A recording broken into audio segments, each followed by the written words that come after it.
welcome to the January mystery box. So this month we're going to do a little bit something different that we've never done before, a different medium than we've used, just to kind of play around. I like to keep things kind of fun with a mystery box. So what we're going to be using today, it's called modeling clay, but it actually also dries just by sitting out in the air. So you don't need to like have any special like pottery kiln or anything crazy with the clay. So that makes it pretty cool to use at home because obviously you don't need anything special. So what we're going to be making today is we're going to be actually making some coasters.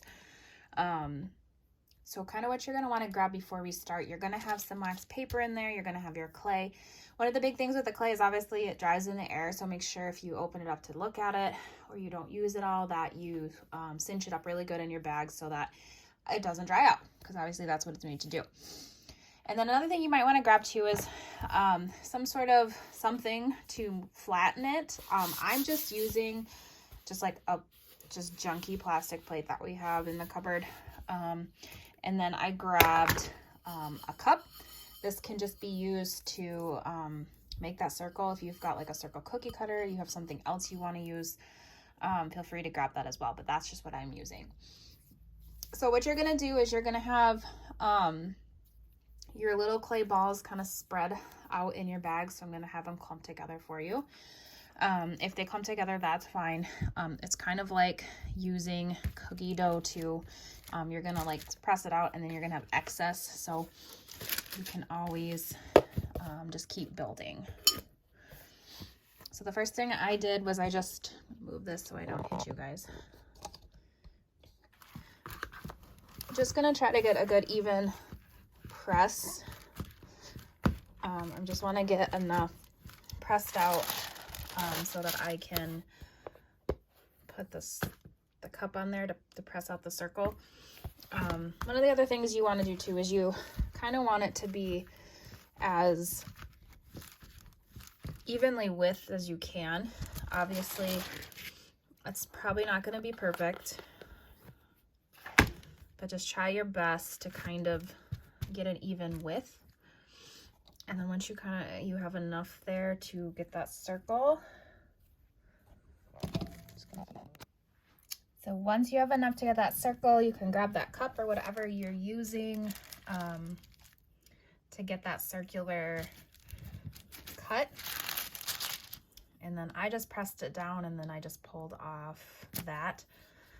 I did notice this kind of causes a suction with the cup, so it's kind of tricky getting it out, but after a little maneuvering, it does come out.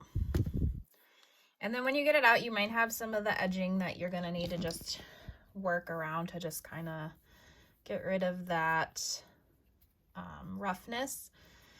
And then remember, like I said, trying to make it as even as possible. I went and just gave it a couple more love taps. Trying to get it as even as possible. And remember, your cup's going to be sitting on it. It's a coaster, right? We're making coasters. So, and then just remember, any indentations, anything on there is going to dry like that.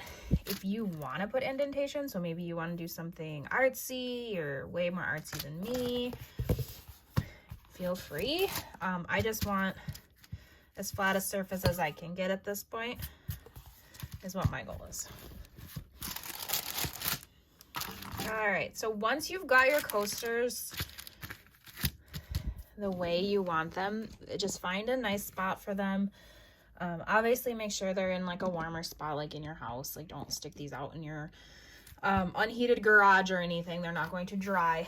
And then you're just gonna wanna let them dry for a couple days. So you're gonna obviously know when they're dry, right? Because they're gonna harden. So just let them sit.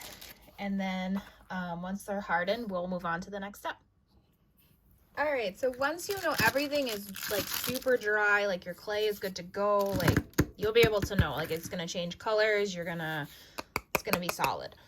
So the next step, what you're gonna do is you're gonna grab your Sharpie. If you have other Sharpies that you wanna use besides that one color that came in there, feel free. And then at this point, you can do whatever you want, okay? So I just did a basic design. It was going really good until the middle. I don't love the middle, but whatever. That's what happens. I still like it. So you could do something like this. Then this one, I just did this on the side. If you wanted to write on them, you can do whatever you want. I mean, there's no really right or wrong way to do this. So then once you get done with the pen portion of it, I would let it sit for like 10 minutes to just let the Sharpie dry, just so when you go put the Mod Podge on top of it, you're not smearing it. So then when it's time to go do Mod Podge, what this is this is going to actually make your surface waterproof. So you're going to want to make sure that you're pretty liberal with the Mod Podge when you're putting it on there. And then also you want to make sure that you do both sides, so that you do the top and you also do your bottom. So you might have to do that in a couple little steps, so that you can do both sides. But then when that gets done and dries, you can see there it has that nice glossy finish. So you can see that it is waterproof. And then just let that dry a little bit. Like I said, you just want to make sure that you get all the areas in the edges. So if you're not sure, just do a second coat.